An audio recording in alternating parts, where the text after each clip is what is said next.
السلام علیکم۔ نوح علیہ السلام اللہ تعالیٰ کے پیغمبر تھے۔ حضرت آدم علیہ السلام کے بعد یہ پہلے نبی ہیں جن کو رسالت سے نوازا گیا۔ صحیح مسلم میں حضرت ابو ہریرہ رضی اللہ تعالیٰ عنہ سے روایت ہے، اے نوح تو زمین پر سب سے پہلا رسول بنایا گیا۔ نبی اور رسول میں فرق یہ ہے کہ جس انسان پر اللہ تعالیٰ کی وحی نازل ہوتی ہے وہ نبی ہے، اور جس کو جدید شریعت بھی عطا کی گئی ہو وہ رسول ہے۔ آپ علیہ السلام اپنی قوم کو دین کی تبلیغ کرنے اور ان کو سیدھی راہ پر لانے کی کوششوں میں مصروف تھے۔ 950 سال تک آپ علیہ السلام تبلیغ کرتے رہے، لیکن 80 افراد کے علاوہ کوئی بھی ایمان نہ لایا، اور طرح طرح سے آپ علیہ السلام کو ایذا پہنچانے لگے۔ آپ علیہ السلام کی شان میں گستاخانہ جملے کہتے کہ یہ پاگل ہے، یہاں تک کہ ایک دن وحی نازل ہو گئی کہ اے نوح، اب تک جو لوگ مومن ہو چکے ہیں ان کے سوا اور دوسرے لوگ کبھی ہرگز ایمان نہ لائیں گے۔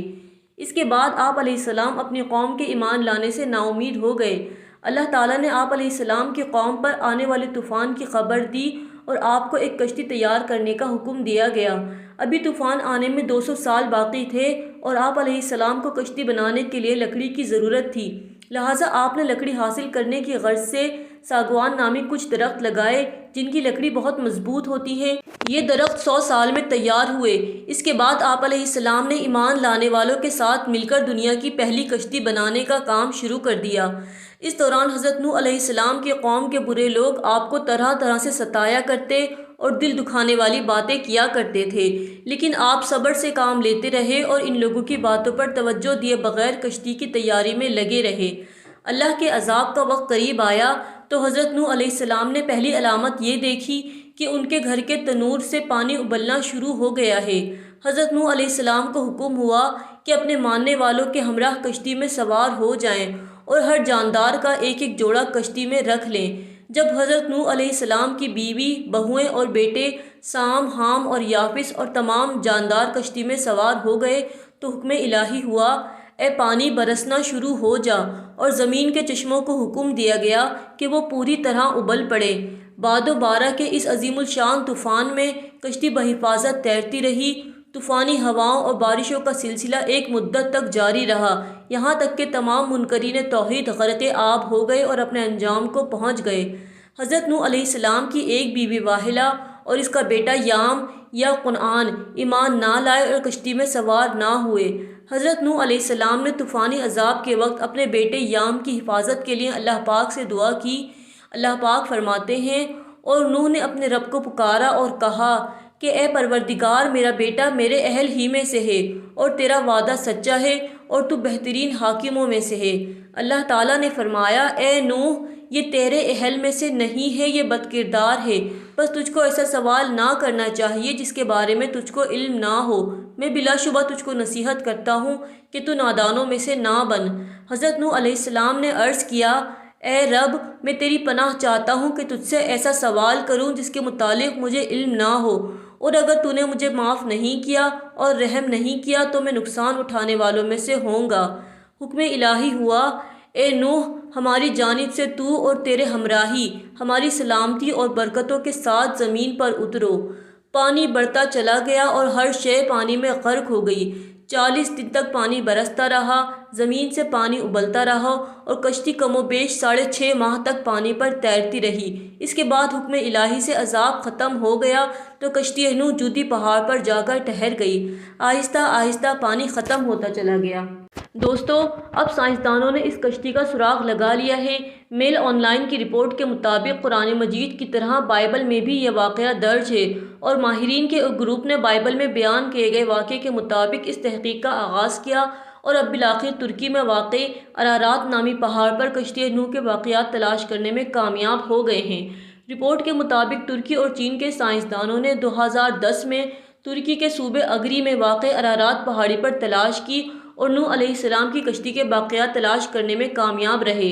ماہرین کی اس ٹیم میں شامل جیو سائنس ریسرچ انسٹی ٹیوٹ کے پروفیسر راؤل انسپرینیٹ کا کہنا تھا کہ اس پہاڑ پر ہمارے جمع ہونے کا مقصد ماضی میں برپا ہونے والے اس تباہ کن واقعے کے شواہد کو جانچنا تھا۔ انہیں پوری طرح جانچنے کے بعد میں اس بات پر متفق ہوں کہ نوح علیہ السلام کی کشتی واقعی اس پہاڑ پر اتری تھی۔ اس وقت دنیا میں اس قدر سیلاب آیا تھا کہ نوح علیہ السلام کی کشتی زمین سے 13,000 فٹ بلند ہو گئی اور پانی اترنے پر بالآخر اس پہاڑ کی چوٹی پر آ ٹھہری۔ ماہرین کے مطابق حضرت نوح علیہ السلام کی کشتی 300 گز لمبی، 50 گز چوڑی اور 30 گز اونچی تھی، جو 6 ماہ 8 دن تک پانی پر تیرتی رہی اور 10 محرم الحرام کو جوتی پہاڑ پر آ ٹھہری اور پھر آپ علیہ السلام اپنی قوم کے ساتھ نیچے اترے۔ بعض مورخین کا یہ بھی کہنا ہے کہ جب پانی کم ہوا تو حضرت نوح علیہ السلام نے خسران شہر آباد فرمایا اور مسجد تعمیر کی، جسے سمانین کے نام سے جانا جاتا ہے۔ دوستو، اخبارات میں جب اس تحقیق کی تصاویر شائع ہوئیں تو یہودیوں، عیسائیوں اور ملحدین کے درمیان ایک نئی بحث چھڑ گئی۔ ملحدین اور روشن خیالوں نے اس پر 4 بڑے اعتراضات اٹھائے۔ یہود و نصارہ اس کا جواب نہ دے سکے، مگر قربان جائیے کہ قرآن مجید میں ان کے تمام اعتراضات کا جواب پہلے سے موجود ہے۔ پہلا اعتراض یہ اٹھایا گیا کہ بغیر کسی ٹیکنالوجی کے 6000 سال قبل ایسی عظیم الشان کشتی بنانا کیسے ممکن ہوا جو اتنا وزن اٹھا کر لمبے عرصے تک سمندر میں سفر کرتی رہی؟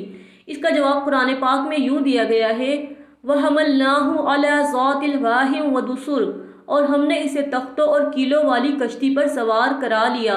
تحقیق کے بعد اس کشتی سے دھاتی کیلوں اور تختوں کے آثار ملے ہیں۔ کیلوں اور تختوں کی وجہ سے ہی یہ ممکن ہوا۔ اللہ تعالیٰ نے نوح علیہ السلام کو اس کا علم عطا فرما دیا تھا۔ دوسرا اعتراض یہ اٹھایا جاتا ہے، اس زمانے میں اتنی بڑی کشتی کیسے بنائی جا سکتی تھی جس میں دنیا بھر کے جانوروں کے جوڑے سوار ہوئے؟ قرآن پاک اس کا جواب یوں دیتا ہے، حَتَّى إِذَا جَاءَ أَمْرُنَا وَفَارَ التَّنُّورُ قُلْ نَحْمِلُ فِيهَا مِنْ كُلِّ زَوْجَيْنِ اثْنَيْنِ وَأَهْلَكَ إِلَّا مَنْ سَبَقَ عَلَيْهِ الْقَوْلُ وَمَنْ آمَنَ وَمَا آمَنَ مَعَهُ إِلَّا قَلِيلٌ۔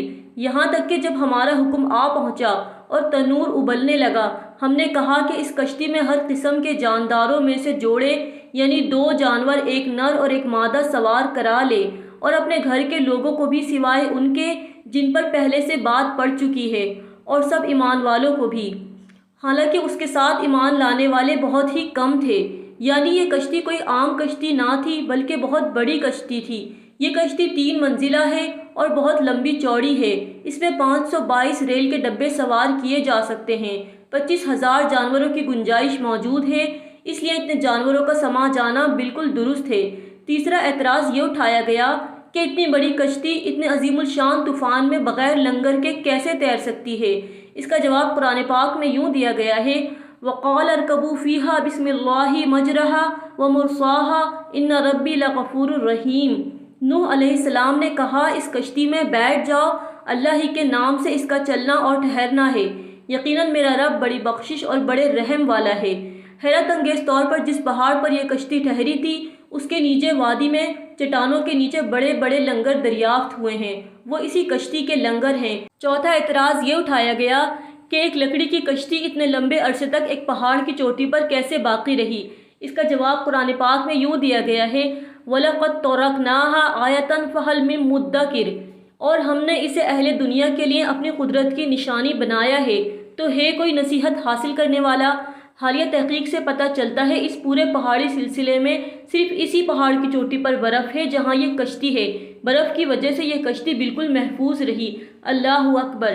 بے شک اللہ پاک ہر چیز پر قادر ہے، اور وہ نشانیاں چھوڑتا ہے اہل علم کے لیے تاکہ وہ غور کریں اور ایمان لائیں۔ دوستوں، ویڈیو پسند آئے تو لائک اور شیئر ضرور کیجیے گا۔ اللہ پاک کے ساتھ جڑے رہیے، اپنا خیال رکھیے گا۔ اللہ حافظ۔